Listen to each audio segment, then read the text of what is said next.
संपूर्ण महाराष्ट्रात लोकप्रिय झालेल्या आमच्या @कागद लाईव्ह या चॅनेलला लाईक करा, बेल दाबून सबस्क्राईब करा. येथील ऐतिहासिक श्रीराम मंदिरात चालू वर्षी चैत्र गुढी पाडवा ते श्रीराम नवमी या पवित्र पर्वकाळात विविध धार्मिक व सांस्कृतिक कार्यक्रमांचे आयोजन करून श्रीराम नवमी उत्सव अत्यंत भक्तिमय वातावरणात उत्साहात साजरा करण्यात आला.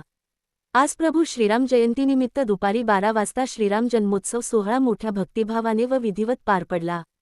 यावेळी महिलांनी पारंपरिक पद्धतीने पाळणा गायन करून वातावरण भक्तिरसाने भारावून टाकले. यावेळी झालेल्या महाआरतीला राजे प्रवीणसिंह घाटगे, श्रीमंत सौ. नंदितादेवी घाटगे, शाहू ग्रुपचे अध्यक्ष राजे समरजित सिंह घाटगे, राजे बँकेच्या चेअरमन सौ. नवोदितादेवी घाटगे, राजे वीरेंद्रसिंह घाटगे, युवराज आर्यवीर घाटगे, नगराध्यक्षा सविता माने, प्रताप माने, कृष्णात पाटील यांच्यासह हजारो भाविक उपस्थित होते. दिवसभर दर्शनासाठी भाविकांची मोठी गर्दी उसळली होती, त्यामुळे मंदिर परिसर पूर्णतः गजबजून गेला होता. दरम्यान गुरुवारी सायंकाळी जिल्हाधिकारी अमोल येडगे यांनी श्रीरामांचे दर्शन घेतले.